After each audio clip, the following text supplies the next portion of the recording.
Welcome to Safe Hive's Active Shooter Training course. I'm Eric.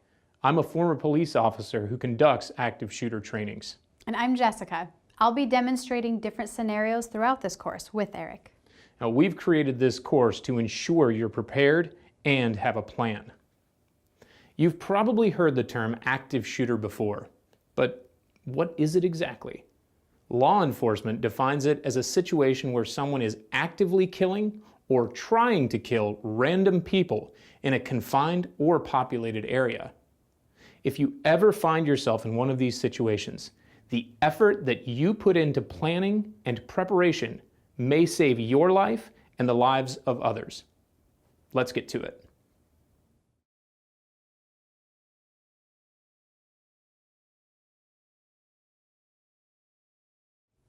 The first thing you need to practice to increase your chances of surviving an active shooter situation is a state of mind called hypervigilance. Think of hypervigilance as something you can turn on and off. When your hypervigilance switch is on, you become ultra sensitive to things happening in your environment. You see things, hear things, and perceive things differently. You can focus your senses so you can recognize things that are out of place, and you use that information to visualize how you'll respond if confronted with a highly stressful situation. Let's take a look at an example. You may notice somebody wearing a heavy coat in the middle of summer. You can respond to this in two ways. You could just think, that guy's odd, and move on with your day.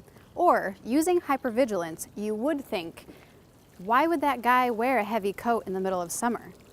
Heavy coats can be used to hide things. I know of people who have used heavy coats to hide guns. What if that guy over there has a gun? What would I do if he approached me? Where should I move to? You get the point. You're constantly and actively scanning your environment for anything that's out of place. When you're not used to thinking this way, it might seem a little paranoid. I get it. But when you're at work or you're volunteering and responsible for caring for others in any capacity, you need to learn this skill. So, what are some ways to practice hypervigilance with both your physical surroundings and with other people? Let's start with your surroundings. Without looking around, can you close your eyes and map your way to the nearest entry and exit points in the room you're in? Can you easily identify the best hiding spot? It's important to note the entry and exit points in every building you step into. In the event of an active shooter situation, it's important to know the quickest way to get out, as well as a place where someone else can get in. It's also important to quickly identify the best places to hide in the event you can't get out. Simply thinking about these three things, entry points, exit points, and hiding spots, is a great way to start being hypervigilant about your surroundings. Being hypervigilant about other people is a little tricky, since people are more dynamic than surroundings. But a simple way to be vigilant about others is to look out for behavior that is out of the ordinary. Just like the example we gave about the guy in the heavy coat, there are some behaviors that should stick out to you if you're being hypervigilant. These behaviors can show up in the way people are dressed or in the way they act. Active shooters are often quite solemn and distant in the moments leading up to the event. They'll look like they're hyper-focused, breathing heavy, and avoiding eye contact. Being hypervigilant about other people comes down to practice, observation, and ultimately trusting your gut.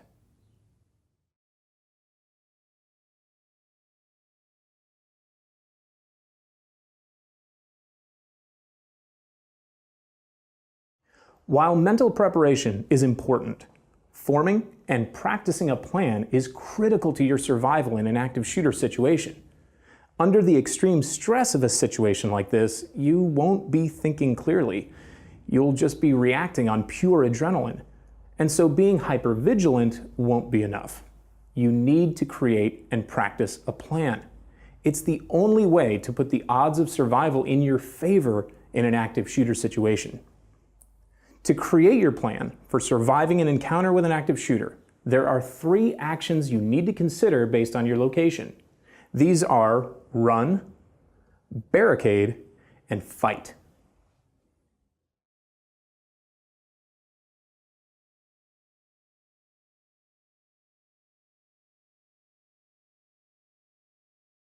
The first plan you need to make is your run plan.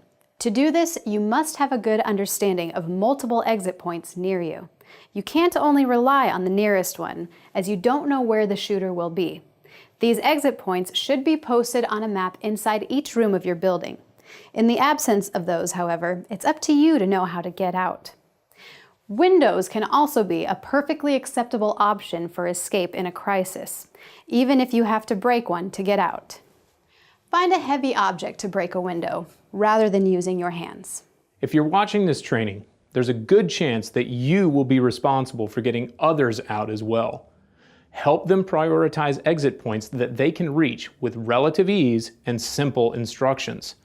Do your best to keep the group together as you run. When you're leading a group, you want to identify the simplest and fastest way out that's not blocked by the shooter. It's important to note that simply exiting a building does not mean you're out of danger. Active shooters are mobile, and there's no reason why they have to be confined to a building. If you run from the scene, find a place to hide or barricade yourself from the shooter. Never stand in the open, as this will make you an easy target.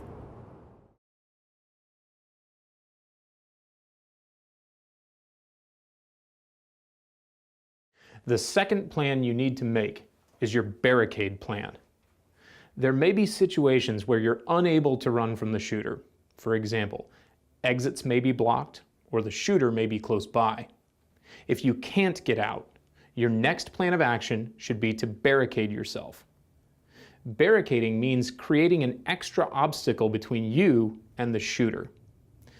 Active shooters often take the path of least resistance as they move through a space, so creating physical barriers between you and them is more ideal than simply hiding.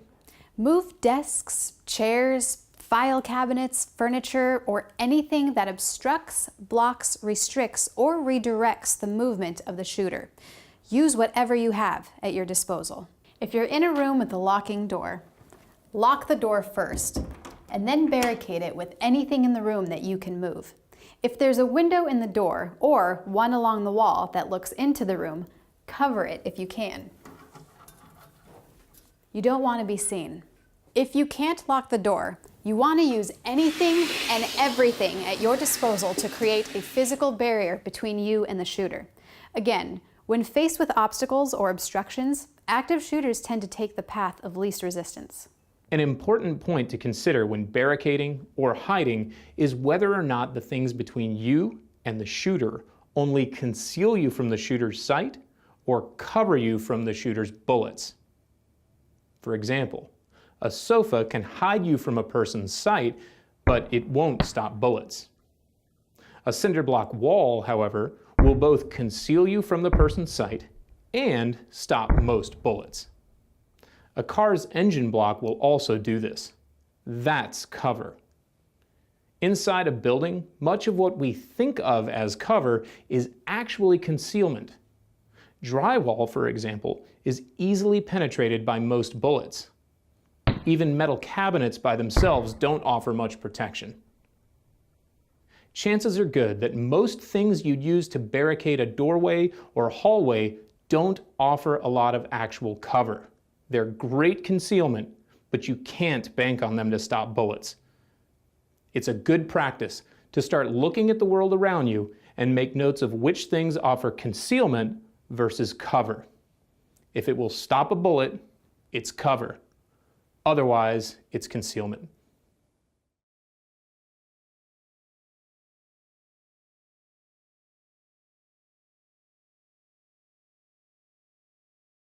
The third plan you need to create is truly your last resort when confronted with an active shooter. If you can't run or barricade yourself from the shooter, your only remaining option to preserve your life and the lives of others is to fight. If you end up in this situation, it will be terribly stressful. You'll need to rely on your primal survival instinct. You will also need to engage the shooter with the level of violence that you never imagined possible. The first thing to consider when preparing for the fight is when and where you're going to act. You have one major physical advantage if you're in a room. That's the blind spot. Every room has one, and it's the doorway. From the shooter's perspective, you'll notice that they can't see everything until they're through the doorway. A doorway also physically restricts a person's movement when they're in it. And so the best time to attack is when the shooter is in the doorway. If you have to fight, this is why it's important to position yourself within reach of the door so that you can engage the shooter before they see you. You can also use darkness to your advantage. Turn the lights off, or break them to make the room darker. And if you are able, put a trip hazard in the doorway. Use improvised weapons to your advantage. This means using anything you can throw at the shooter or hit him that will distract, disarm, or disable him. Chairs, bottles, broom handles, backpacks, or even computers are some examples.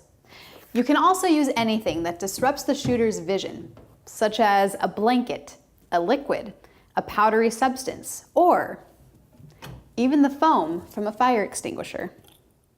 Putting your hands on the shooter is the next and last step when it comes to fighting. If it comes to this, your objective is to completely take away his ability to harm people. An active shooter cannot continue to harm others if he can't see, breathe, or stand. If it comes to a hand-to-hand conflict with the shooter, you must act decisively and violently until you get that shooter incapacitated and down. Notice that when the shooter goes down, I maintain control of the weapon, but you need to control the shooter's hands in case of secondary weapons, which lots of active shooters carry. Therefore, control the primary weapon, get it away from the scene, and then control the shooter's hands. If you have other people in the room with you, use them to your advantage. Splay the shooter out. Lay on top of the shooter. Do anything you can to immobilize them. And know that you're going to need to act with a level of violence that's so extreme you may kill this person. If it comes to this, remember 3 key things about your fight option. First, use the blind spot. Use improvised weapons if you have them. And finally, remember to target the eyes, the throat, the groin, the knees, and act decisively and violently until the shooter is down and incapacitated.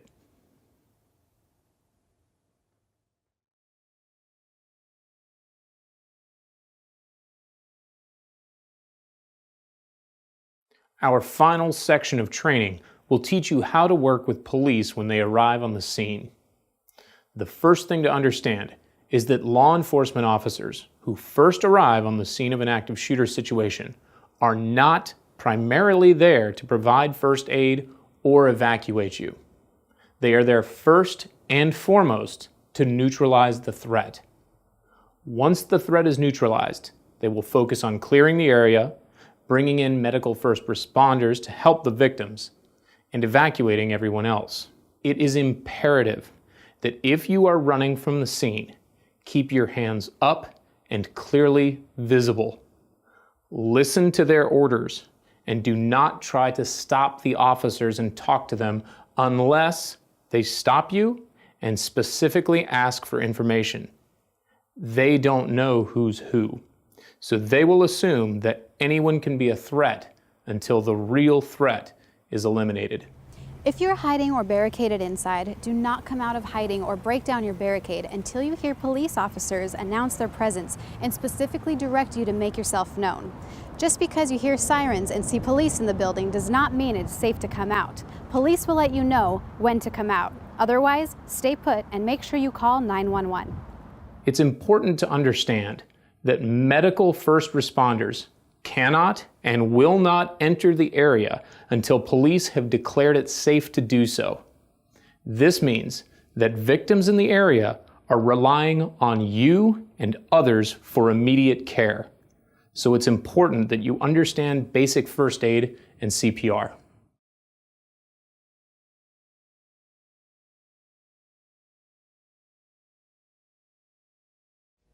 Training yourself and others to manage an active shooter situation requires more preparation than watching this video or taking this course. You need to practice your plan frequently. This means involving others. Ask leaders and others on your team to participate. If you lead teams of volunteers or staff, organize an active shooter drill and have them participate. Create scenarios that require people to practice each of the 3 possible responses to an active shooter: run, barricade, and fight. Remember that without a practice plan, you are likely to freeze when the overwhelming stress of an active shooter unexpectedly presents itself.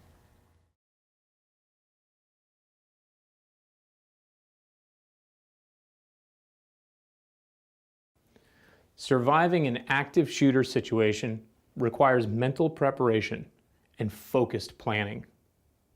If you want to preserve your life and the lives of those in your care, you must adopt the right mindset and practice your plan. And if you ever find yourself in this kind of situation, it is likely that there will be lasting psychological trauma afterward. You may not even recognize it at the time, so it's wise to seek counseling to help you recover from the experience. On behalf of myself and the Safe Hive team, thank you for taking this course.